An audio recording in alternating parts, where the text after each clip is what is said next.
Meme से मोहब्बत ड्रामे की अगली प्रिडिक्शन में आप कुछ इस तरह से देखेंगे। रोशी के दादा रोशी की यह हालत देख के बेहद परेशान होते हैं और रोशी की माँ से कहते हैं कि इसका अच्छा सारा रिश्ता देखो और इसकी शादी करो, इसके हाथ पीले करके अपने घर की तरफ जाए। रोशी की माँ अपने ससुर की ये दादा की बात सुन के बहुत परेशान होती है और कहती है, आप किस तरह आप अंकल ये बात कर सकते हैं, रोशी की अभी एज ही क्या है, बहुत छोटी उम्र की है। और शादी वाला सीन तो बहुत बड़ा चक्कर होता है, इतनी बड़ी जिम्मेदारी अभी ये अपने कंधों पे नहीं उठा सकती। दादा अपनी बहू को समझाएगा कि तुमने ये इसकी हालत नहीं देखी, इसकी तबीयत नहीं देखी, और ये जिस उम्र से गुजर रही है मैं और तुम बेटे इस उम्र से गुजर चुके हैं, कहीं ऐसा ना हो कि बहुत ही ज्यादा हम लेट हो जाएं और बहुत ज्यादा परेशान हूँ। कहता हूँ कि अच्छा सारा रिश्ता देखो और इस रोशी का हाथ पीले करो, इसको अब सहारे की जरूरत है। और आखिरकार दादा वाकई अपने मकसद में कामयाब हो जाते हैं, क्योंकि वो अपनी पोती से बेहद मोहब्बत करते थे और उसको रोशी की आंखों में सर तलहा के लिए मोहब्बत नजर आती हुई नजर आ रही थी। और दादा को ये भी महसूस हो रहा था कि रोशी की मोहब्बत को सर तलहा शायद रिजेक्ट कर रहा है, और उसका दादे का अंदाजा बिल्कुल ठीक था। ये बात सोचते हुए और देखते हुए दादा ने अपनी बहू से कहा था कि रोशी की अब शादी कर ही देनी चाहिए और बहुत अच्छा होगा।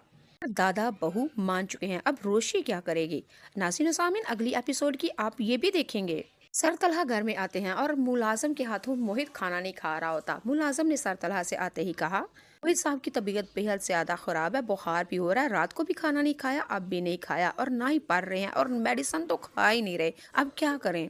सर तलहा ने मुलाजिम की ये बात सुनी तो मोहित के कमरे में आते हैं और मोहित से कहते हैं कि मोहित बेटे इस तरह क्यों कर रहे हो, तुम्हें नहीं पता खाना खाओगे तो फिर ही मेडिसिन खाओगे ना, खाली नरमे पेट मेडिसिन कैसे खाओगे तुम।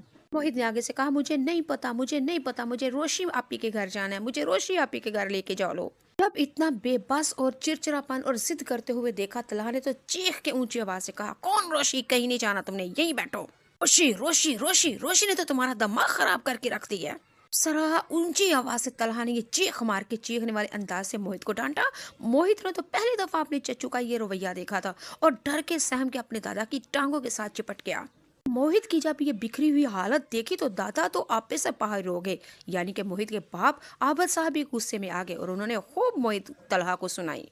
उन्होंने कहा, तलहा तुम्हें क्या हो चुका है, अपनी उलझने इस बेचारे मासूम से बच्चे के ऊपर क्यों डाल रहे हो। पहले ही देखो वो रोशी की वजह से परेशान है, खाना वो नहीं खा रहा, मेडिसिन वो नहीं खा रहा, बुखार उसको चढ़ा हुआ है, न जाने क्या हो गया तुम्हें, इतने छोटे सारे बच्चे को तुमने इतनी बुरी तरह से डांटा है, तुम्हें ख्याल भी है तुमने किया क्या है।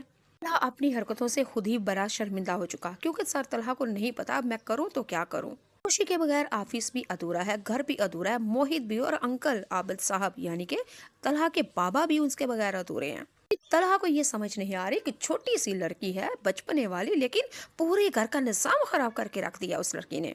अगले एपिसोड में आप ये देखेंगे सर तलहा जाएंगे और माफी मांग के आएंगे, दोनों की सुलह हो जाएगी और शादी भी होने वाली है जनाब, बहुत मजे के साथ। कि जो लड़की हमेशा नारा लगाती है ना, सब्बीका को कहती है आयते सुलेमानी रोशी कि मोहब्बत की जागीर मेरी है, मोहब्बत मेरे घर से शुरू होती है और सर तलहा के सहन में खत्म होती है। वही रोशी हमेशा यही नारा लगाती है, सब्बीका को ताना देती है, तुम तो मीम से मोहब्बत नहीं जानती, मोहब्बत की मीम तक नहीं जानती, चली है तलहा हासिल करने, तलहा सिर्फ मेरा है। अगले एपिसोड में आप लोग देखेंगे दोनों